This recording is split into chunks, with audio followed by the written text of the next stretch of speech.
So number 8, got a bit of an older one here. So this is Morning Picture by Yoshio Suzuki.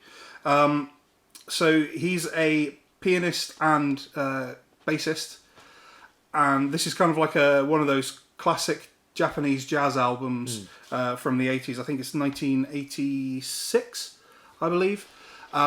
He's done a load of work with a load of different musicians, and there are some musicians on this album, but the vast majority of the work on this album is just him. So it's him doing piano, bass, and then there's Lindrum in the background as the percussive element of it, which I knew you would like. There are a couple of like live drum recordings on here, but the vast majority of it is just electronic drums and him doing his thing.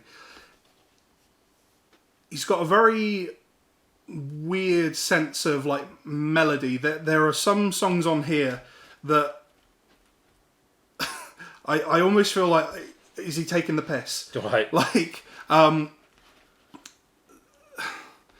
the first song, Kane, has a very cool, like, it's a bit of a discordant kind of main motif to it. And that kind of gets repeated in a couple of other tracks as well, where you hear that and he kind of will play it on piano on one track, then play it on the bass on the next, and then like flip back and forth. But you'll kind of hear that motif several times throughout the album. But then there's some stuff like Dance in Snow, which I don't quite know why he wrote it. Like it's such, Dancing in the Snow at the time. Well, it's such a weird track.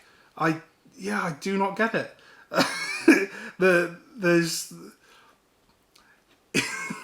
It's just so repetitive. It's like one electric piano line. There's like dum dum dum dum dum dum dum. It's like the whole song. Honestly, like part of me does think he was taking the piss, but as a whole thing, it kind of works. Like it's got a good sound to it. Like production-wise, it is a really, really cool sounding track. So I guess if you're kind of willing to get into lose yourself in just listening to it and kind of focus just on listening to music, then you might actually get something out of it. But Kane is a great track. That track, not so much. So I have tried listening to some of that stuff, that very kind of like Japanesey, jazzy, but I get audibly frustrated. Is a word I can use. I get so annoyed. Like that's not how my brain's saying that. It shouldn't have ended like that.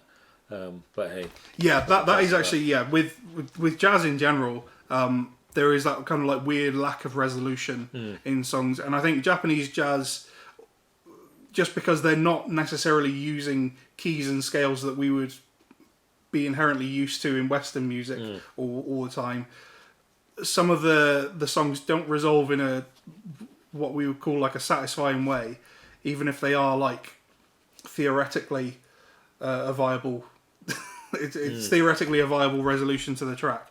But yeah, I still like it. It is a good album. It's very minimal because it is just those kind of like 3 instruments really for the most part, and he's very good at what he does, even if sometimes it does feel like he's just pissing around.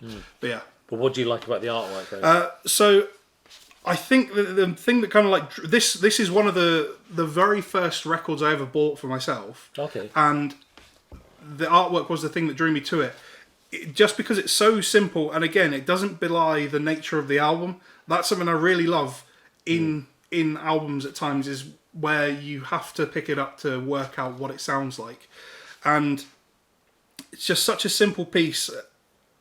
Like visually, it's like, oh, is it meant to be like water? Is it meant to be the stars? Is it meant to be a galaxy?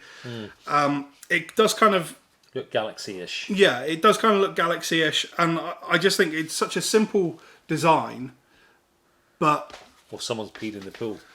Someone's pissed in the pool, yeah. I don't know. It's just I just really like how it looks. Yeah, I do like colours in that. I kind of like the blues.